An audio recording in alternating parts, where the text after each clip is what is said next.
오늘은 물 위를 걸으시다라는 제목으로 함께 말씀을 나누고자 합니다. 지난주 우리는 오병이어 기적에 대한 말씀을 함께 들었습니다. 우리에게 풍성한 은혜를 베푸시는 예수님 함께 살펴보았습니다. 오병이어 기적이 사복음서 전체에 기록되어 있다면 오늘 말씀은 누가복음을 제외한 마태, 마가, 요한복음에 기록된 내용입니다. 오늘 말씀을 통해 천지 만물을 주관하시며 우리를 구원하시는 예수 그리스도를 만나는 저와 성도님들 되시기를 주님의 이름으로 바라겠습니다. 본문 22절 봅니다. 예수께서 즉시 제자들을 재촉하사 자기가 무리를 보내는 동안에 배를 타고 앞서 건너편으로 가게 하시고 라고 말씀합니다. 원문에 보면 즉시라는 단어가 가장 앞에 등장합니다. 그것은 거침없이 곧바로 그리고 재촉하셨다라는 뜻입니다. 바로 앞에 있는 내용은 지난주에 살펴본 오병이어 기적이었습니다. 예수님께서는 큰 이적을 행하신 이후에 왜 이렇게 재촉하며 서두르신 것일까요? 오늘 본문과 병행구절인 요한복음 6장 14절과 15절에 보면 그 이유가 나옵니다. 그 사람들이 예수께서 행하신 이 표적을 보고 말하되 이는 참으로 세상에 오실 그 선지자라 하더라. 그러므로 예수께서 그들이 와서 자기를 억지로 붙들어 임금으로 삼으려는 줄 아시고 다시 혼자 산으로 떠나가시니라고 말씀합니다. 앞서 오병이어의 놀라운 이적을 체험했던 그 무리들은 예수님을 억지로 붙들고 임금으로 삼으려고 했습니다. 당시의 사람들은 정치적인 메시아를 기대했습니다. 그러나 예수님께서는 이 땅에 오셔서 십자가의 고난을 당하시고 죽으심과 부활을 통해 우리를 구원하시려 오신 것입니다. 따라서 예수님께서는 함께 있던 그 제자들이 그러한 무리와 휩쓸려서 군중심리에 휩쓸려서 그렇게 될까봐 서둘러 이렇게 보낸 것입니다. 예수님께서는 자신이 무리들을 떠나 보내는 동안에 제자들은 따로 배를 타고 앞서 건너편으로 보내게 되십니다. 제자들이 가고자 했던 곳은 어디입니까? 병행구절인 마가복음 6장 45절에 보면 예수께서 즉시 제자들 재촉하사 자기가 무리를 보내는 동안에 배 타고 앞서 건너편 벳세다로 가게 하시고 라고 말씀합니다. 또 다른 병행구절인 요한복음 6장 17절에 보면 배를 타고 바다를 건너 가버나움으로 가는데 이미 어두웠고 예수는 아직 그들에게 오시지 아니하셨더니 라고 말씀합니다. 제자들은 이제 가버나움으로 가는 그 도중에 이제 풍랑을 만난 것으로 나옵니다. 그런데 오늘 본문 이후에 34절에 보면 그들이 건너가 게네사렛 땅에 이르렀다라고 말씀합니다. 모든 지역이 지금 다 다르게 나와서 뭔가 모순된 것처럼 보일 수 있습니다. 그런데 앞서 오병이어의 기적이 어디여서 일어났습니까? 누가복음 9장 10절에 보면 사도들이 돌아와 자기들이 행한 모든 것을 예수께 여쭈니 데리시고 따로 벳세다라는 고을로 떠나가셨다라고 말합니다. 이처럼 앞서 오병이어의 기적이 행해진 곳이 바로 벳세다의 그런 외곽 지역이었습니다. 예수님께서는 제자들을 일단 벳세다로 보내신 다음 또 그곳에서 다시 만나서 가버나움으로 가고자 했던 것입니다. 그러나 가는 도중에 풍랑을 만나서 결국 게네사렛 땅에 이르게 되었습니다. 이렇게 먼저 무리를 보내신 예수님께서는 이제 어떻게 행하십니까? 본문 23절에 보면 무리를 보내신 후에 기도하러 따로 산에 올라가시니라 저물매 거기 혼자 계시더니 라고 말씀합니다. 앞서 오병이어 사건에서는 여자와 어린이를 제외하고 성인 남자만 5,000명이나 되는 많은 무리 가운데 예수님이 계셨습니다. 그런데 이제 그 무리를 다 보내시고 기도하러 따로 산에 올라가십니다. 이처럼 예수님께서는 이 땅에 오셔서 많은 무리들 속에서 천국 복음도 전하셨지만 때로는 홀로 하나님과 독대하며 기도하는 시간도 가지셨습니다. 그 기도의 시간을 통해 하나님께 새로운 힘을 공급받으신 것입니다.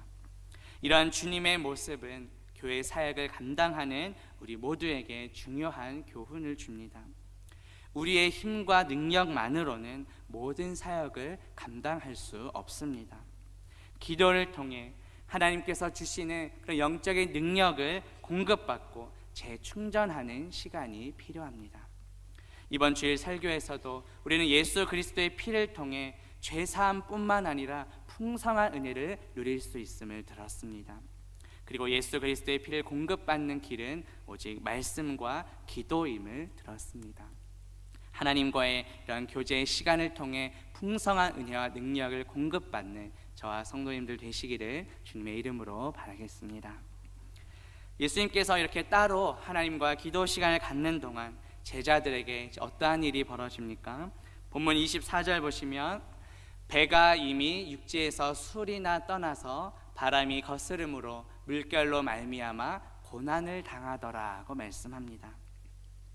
병행구절인 요한복음 6장 19절에 보면 10여리쯤 가다가라고 되어 있습니다. 대략 한 4에서 5km 정도 되는 거리를 제자들이 간 것입니다. 당시 갈릴리 바다는 급격하게 기류가 변화되고 또 때로는 돌풍이 불고 예상치 못한 큰 파도가 일어나는 경우도 있었습니다. 제자들은 그러한 상황 속에서 힘겨운 싸움을 하고 있었던 것입니다. 바로 그때 주님께서 어떻게 하십니까? 본문 25절에 보면 밤 사경에 예수께서 바다 위로 걸어서 제자들에게 오시니라고 말씀합니다. 당시 로마에서는 밤을 4부분으로 나누었습니다.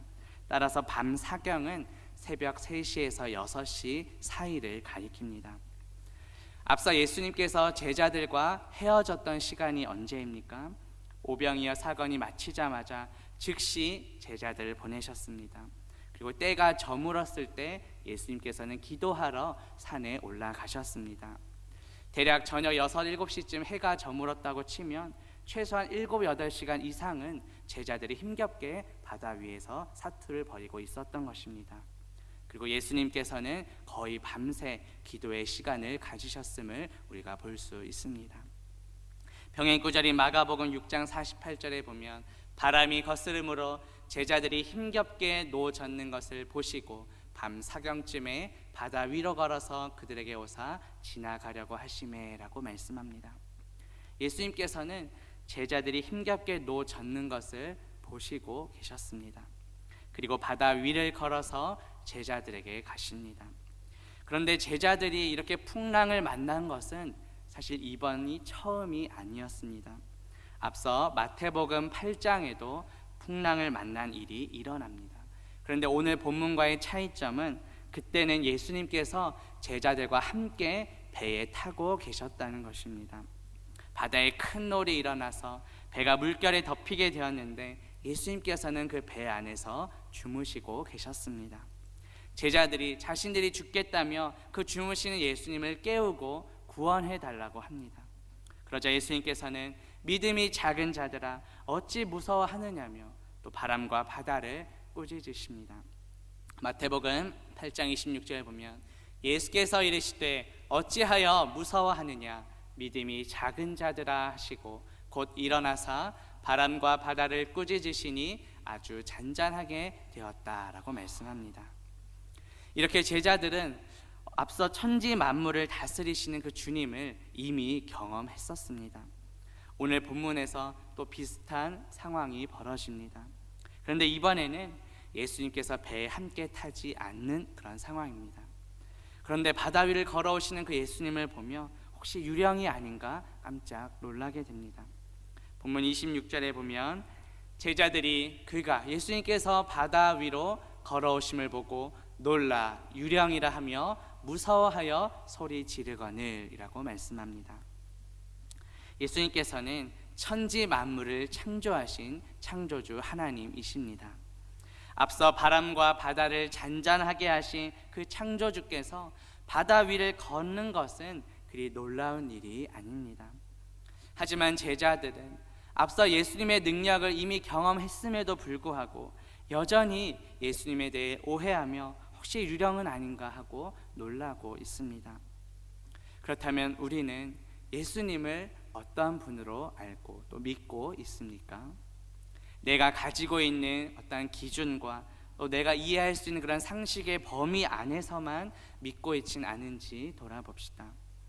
물론 우리는 피조물이기에 인간의 이성으로 감히 창조주의 모든 것을 다 이해할 수는 없을 것입니다. 그래서 하나님께서는 우리에게 이 성경 말씀을 통해 자신을 나타내 보여주셨습니다. 그래서 우리는 이 성경 말씀을 통해 예수 그리스도를 발견할 수 있습니다. 우리는 성경이 말씀하고 있는 데까지 믿으면 되는 것입니다. 우리의 이성과 또 우리의 생각으로 이해가 되지 않는다고 해서 믿지 않으면 안 됩니다. 또 우리의 이성의 틀 안에 억지로 이해될 수 있는 방식으로 내가 믿고 싶은 대로만 믿어서도 안 됩니다. 우리가 아는 상식으로는 사람은 바다 위를 걸을 수 없습니다. 예수님께서는 우리와 동일한 육신을 입고 이 땅에 오셨습니다. 그러나 예수님께서는 동시에 완전한 하나님이십니다. 그렇기에 예수님께서는 바다 위를 걸으실 수 있는 것입니다. 제자들은 유령인가 하고 놀랐지만 바다 위를 걸어서 오신 분은 분명히 예수님이었습니다. 완전한 사람이시면서 동시에 완전한 하나님이신 그 예수 그리스도를 믿는 저와 성도님들 되시기를 주님의 이름으로 바라겠습니다. 이렇게 무서워하며 소리지는 제자들에게 예수님이 어떻게 하십니까? 본문 27절에 보면 예수께서 즉시 이르시되 안심하라 나니 두려워하지 말라고 말씀하십니다. 이 안심하라 계속해서 반복되는 그런 동작을 가리킵니다. 그냥 한 번만 안심시켜 주시고 끝나는 것이 아니라 우리를 계속해서 평강을 주시고 안심시켜 주시는 모습입니다. 우리는 예수님을 만날 때 계속해서 평강을 누리며 담대함과 위로를 얻게 됩니다. 예수님께서는 안심하라 나니 두려워하지 말라고 하셨습니다. 이 직역하면 나는 나이다 라는 뜻입니다. 제자들은 바다 위로 걸어오시는 예수님을 보며 유령인가 하고 놀랐습니다. 그러나 예수님은 자신이 유령이 아니라 바로 나다라고 말씀하셨습니다. 동일한 단어가 구약에서 하나님께서 모세에게 자기를 나타내셨을 때 자신을 이렇게 소개하셨습니다. 출애굽기 3장 14절에 보면 하나님이 모세에게 이르시되 나는 스스로 있는 자이니라 스스로 있는 자가 나를 너희에게 보내셨다라고 말씀합니다. 이 스스로 있는 자라는 말 역시 나는 나다라는 뜻입니다. 예수님께서는 동일한 말로 자신을 소개하시면서 제자들을 안심시켜 주셨습니다. 이것은 자신이 바로 예수님께서 구약의 그 여호와 하나님이심을 드러내신 것입니다. 천지 만물을 창조하신 그 하나님께서 오늘날 우리와도 함께 하십니다. 혹시 우리 마음 가운데 두려움과 걱정, 근심, 염려가 있는 분들이 계십니까? 예수 그리스도 안에 참된 평안과 안식이 있습니다. 예수님은 우리를 놀라게 하는 유령이 아니라 우리에게 담대함과 평안과 위로를 주시는 분이십니다. 몇 주 전 우린 주일 설교를 통해 목자들의 장막 곁에서 신구약 말씀을 통해 은혜와 생명을 공급받을 수 있음을 들었습니다. 또한 양떼의 발자취를 따라 믿음의 사람들 따라서 예수 그리스도 안에서만 우린 참된 평강과 안식을 누릴 수 있음을 들었습니다. 오직 예수 그리스도 안에서 참된 생명과 평강과 은혜를 누리는 저와 성도님들 되시기를 주님의 이름으로 바라겠습니다. 자, 이렇게 다가오시는 그 예수님을 이제 베드로가 발견하며 이렇게 이야기합니다. 본문 28절에 보면 베드로가 대답하여 이르되 주여 만일 주님이시거든 나를 명하사 물 위로 오라 하소서 하니라고 말합니다. 베드로는 예수님을 보자 주여라고 말합니다. 이 구약의 그 여호와 스스로 있는 자가 이제 신약에 넘어오면 주라고 번역됩니다. 따라서 예수 그리스도께서 여호와 하나님이심을 다시 한번 우리는 볼 수 있습니다. 이 베드로의 요청에 주님이 어떻게 대답하십니까? 본문 29절에 보면 오라 하시니 베드로가 배에서 내려 물 위로 걸어서 예수께로 가되라고 말씀합니다. 바로 앞절에 베드로는 예수님께서 나를 명하사 물 위로 오라 하소서라고 요청했습니다. 예수님께서는 베드로의 그 요청 그대로 물 위로 오라고 말씀하십니다. 예수님께서는 천지의 창조주이십니다. 따라서 누구의 도움 없이도 물 위를 걸으실 수 있는 분이십니다. 그러나 베드로는 피조물입니다. 주님께서 오라고 하실 때만이 물 위를 걸을 수 있습니다. 따라서 우리는 이 본문에서 물 위를 걸은 베드로에게 초점을 맞출 것이 아니라 베드로를 물 위로 걷게 하신 예수님을 바라보아야 합니다. 예수님의 능력과 도우심을 통해 물 위를 걷게 된 베드로는 곧 어떻게 됩니까? 본문 30절에 보면 바람을 보고 무서워 빠져가는지라 소리 질러 이르되 주여 나를 구원하소서 하니라고 말씀합니다. 예수님을 향해 그 물 위를 걸어서 가고 있던 베드로는 이제 바람을 보고 다시 무서워 물에 빠지게 됩니다. 이것은 우리에게 어떠한 교훈을 줍니까? 아무리 위험한 상황이라 할지라도 우리가 주님만을 바라보며 나아갈 때는 안전합니다. 하지만 주님이 아닌 다른 것을 바라볼 때 우리는 두려움에 빠지게 됩니다. 내가 예수 그리스도 외에 바라보고 있는 것은 무엇입니까? 우리에게 두려움을 주는 그 바람은 무엇입니까? 어떠한 상황에서든지 오직 예수 그리스도만을 바라보며 나아가는 저와 성도님들 되시기를 주님의 이름으로 바라겠습니다. 바람을 보고 무서워 물에 빠져가는 그 베드로에게 예수님께서 이렇게 말씀하십니다. 본문 31절에 보면 예수께서 즉시 손을 내밀어 그를 붙잡으시며 이르시되 믿음이 작은 자여 왜 의심하였느냐라고 말씀하십니다. 물 위를 걸어오신 예수님께서는 천지의 창조주이십니다. 말씀만으로 온 세상을 지으셨기에 말씀만으로 충분히 베드로를 구원하실 수도 있었습니다. 그러나 예수님께서는 직접 손을 내미시고 베드로를 붙잡아 주셨습니다. 우리의 믿음이 약해지고 또 고난에 휩쓸릴 때 예수님께서는 우리에게 친히 손을 내미시고 붙잡아 주십니다. 이것을 통해 우리는 주님의 사랑을 경험하게 됩니다.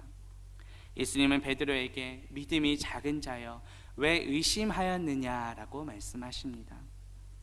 물론 우리에게 이 믿음 자체가 없는 것은 아닙니다.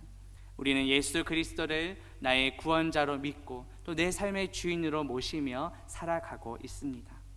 그러나 이 세상을 살아가는 동안 때로는 우리의 믿음이 작아지고 약해질 수가 있습니다.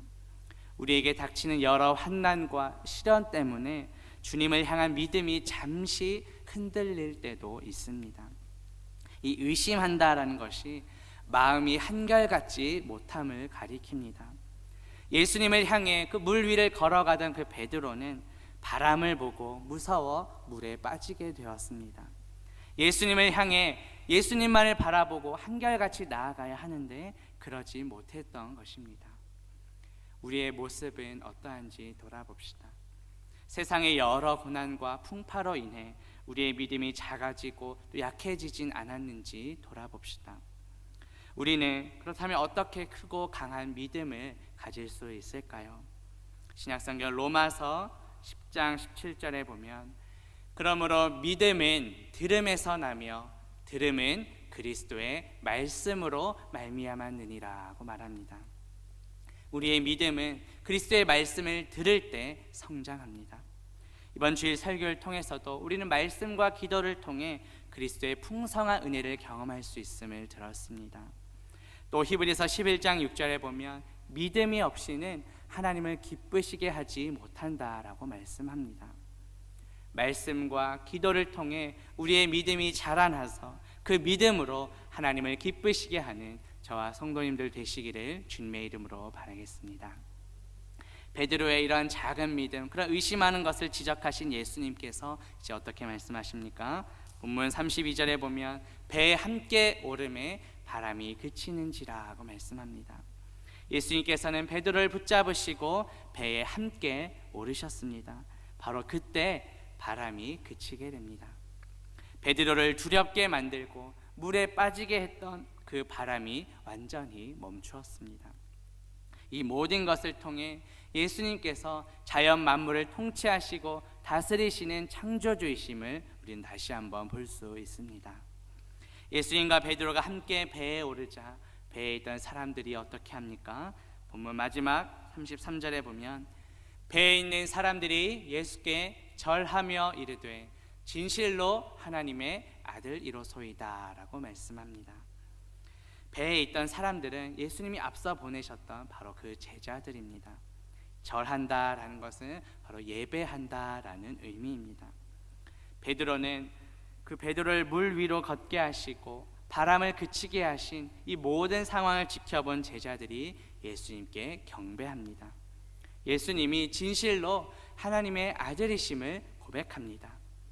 그런데 오늘 동일한 이 사건을 두고 병행구절인 마가복음은 다른 반응을 보였다고 기록합니다. 마가복음 6장 51절과 52절에 보면 제자들이 심히 놀라니 이는 떡 떼시던 일을 깨닫지 못하고 마음이 둔하여졌다라고 말씀합니다.